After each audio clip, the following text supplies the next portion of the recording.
क्या दुनिया एक बहुत बड़े बदलाव की दहलीज पर खड़ी है? आज हम मशहूर निवेशक रे डेलियो की एक ऐसी भविष्यवाणी को समझने जा रहे हैं जो कहती है कि हमारी दुनिया जैसी हम उसे जानते हैं वो बिखरने वाली है। आइए जानते हैं कि ऐसा क्यों कहा जा रहा है। देखिए, ये सिर्फ एक बयान नहीं है, ये एक चेतावनी है। डेलियो का कहना है कि पिछले 70-80 सालों से जो शांति और जो सिस्टम बना हुआ था, उसकी बुनियाद अब हिल चुकी है और यही आज के हमारे विश्लेषण का केंद्र बिंदु है। तो सवाल उठता है कि इस चेतावनी को इतनी गंभीरता से क्यों लिया जाए, क्योंकि ये बात किसी और की नहीं बल्कि रे डालियो की है। जी हाँ, ये वही शख्स हैं जिन्होंने 2008 के वैश्विक वित्तीय संकट का बिल्कुल सटीक अनुमान लगाया था। उनका ट्रैक रिकॉर्ड ही हमें बताता है कि जब वो वैश्विक अर्थव्यवस्था के बारे में कुछ कहते हैं ना, तो दुनिया कान लगाकर सुनती है। उसे नजरअंदाज नहीं किया जा सकता। तो इस टूटे हुए विश्व प्रबंध का असल में मतलब क्या है? डेलियो के हिसाब से इसका मतलब है कि हम इतिहास के एक ऐसे दौर में हैं, एक ऐसे फेज में जिसे न सिर्फ समझा जा सकता है बल्कि जिसका अंदाजा पहले से लगाया जा सकता था।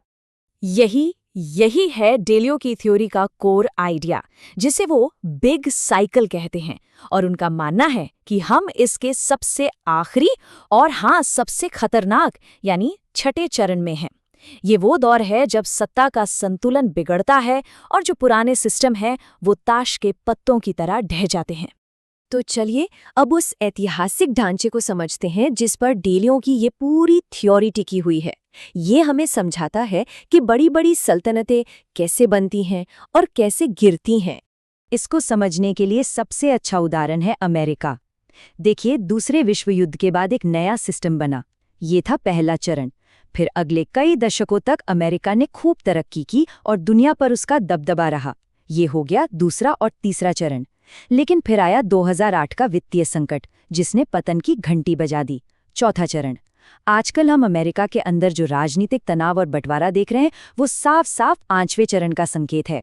और अब डेलियो के मुताबिक हम छठे चरण में हैं, जहां पुराना सिस्टम बिखर रहा है और चीन जैसी नई ताकतें उसे चुनौती दे रही हैं।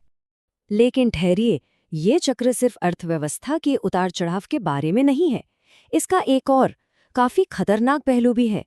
इतिहास हमें बार बार सिखाता है कि जब भी कोई बड़ी ताकत अपने पतन के छठे चरण में होती है तो वो बहुत बहुत आक्रामक हो जाती है। और ये पैटर्न इतिहास में बार बार देखा गया है। डच साम्राज्य को देख लीजिए या ब्रिटिश साम्राज्य को। उनके पतन से ठीक पहले के जो 10 से 20 साल थे वो भयंकर संघर्ष और युद्धों से भरे पड़े थे। डेलियो की चेतावनी यही है कि अमेरिका भी अब उसी ऐतिहासिक रास्ते पर चल पड़ा है। इसका मतलब ये है कि आने वाले 1-2 दशक पूरी दुनिया के लिए बहुत उथल-पुथल वाले हो सकते हैं। तो इस सबसे बड़ी सीख क्या मिलती है? बड़ी सीख ये है कि ये कोई अनोखी भविष्यवाणी नहीं है, बल्कि इतिहास का एक चक्र है जो खुद को दोहरा रहा है। जब भी कोई पुरानी शक्ति गिरती है और नई ऊपर आती है तो दुनिया में संघर्ष और अस्थिरता का दौर आना लगभग तय है। अच्छा, अब डेलियो यहाँ सिर्फ सैन्य संघर्ष यानी फौजी लड़ाई की बात नहीं कर रहे हैं। उनका मानना है कि जो सबसे बड़ा और तुरंत खतरा है वो एक अलग ही किस्म की जंग है। तो ये पूंजी युद्ध या कैपिटल वॉर ये आखिर है क्या? देखिए, इसका मतलब देशों की राजधानियों यानी कैपिटल्स की लड़ाई बिल्कुल नहीं है। इसका सीधा संबंध है पैसे से यानी कैपिटल से। ये एक आर्थिक युद्ध है, मतलब इसमें देश एक दूसरे पर बम नहीं गिराते, बल्कि वो एक दूसरे के देश में पैसे के प्रवाह को यानी कैपिटल के आने जाने को रोकने या कंट्रोल करने की कोशिश करते हैं। ये एक तरह का वित्तीय हथियार है। और इससे एक बहुत ही खतरनाक डोमिनो इफेक्ट शुरू हो सकता है। जरा सोचिए इसके बारे में। मान लीजिए अमेरिका अपने देश से पैसा बाहर जाने से रोकता है। इसके जवाब में बाकी देश अमेरिकी सरकार के बॉन्ड खरीदना बंद कर देते हैं। इससे क्या होगा? अमेरिकी अर्थव्यवस्था पर जबरदस्त दबाव बढ़ेगा और देखते ही देखते पूरी दुनिया में कर्ज मिलना मुश्किल हो जाएगा। और जब कंपनियों के पास ही पैसा नहीं होगा तो शेयर बाजारों के क्रैश होने का खतरा सर पर मंडराने लगेगा।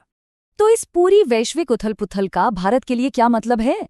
इस नए माहौल में भारत के सामने क्या विकल्प हैं और दांव पर क्या लगा है? देखिए, डेलियो के विश्लेषण में भारत के लिए एक बहुत दिलचस्प बात है। सैन्य रूप से भारत को कोई बड़ा खतरा नहीं है। असली जंग तो आर्थिक मोर्चे पर है। भारत को न सिर्फ इस वैश्विक पूंजी युद्ध के तूफान से खुद को बचाना है, बल्कि इसमें एक बहुत बड़ा मौका भी ढूंढना है।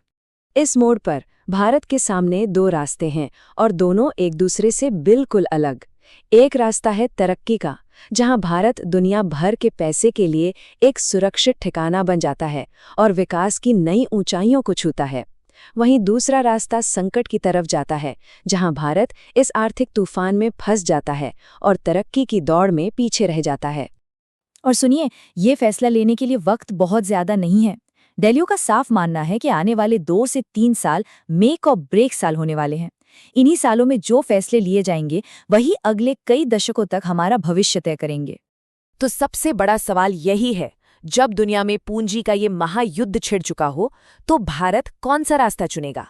क्या वो दुनिया की दौलत को अपनी तरफ खींचेगा, एक सुरक्षित बंदरगाह बनेगा, या फिर इस वैश्विक तूफान में फंसकर रह जाएगा? इसका जवाब भविष्य में नहीं, बल्कि आज लिए जा रहे फैसलों में ही छिपा है।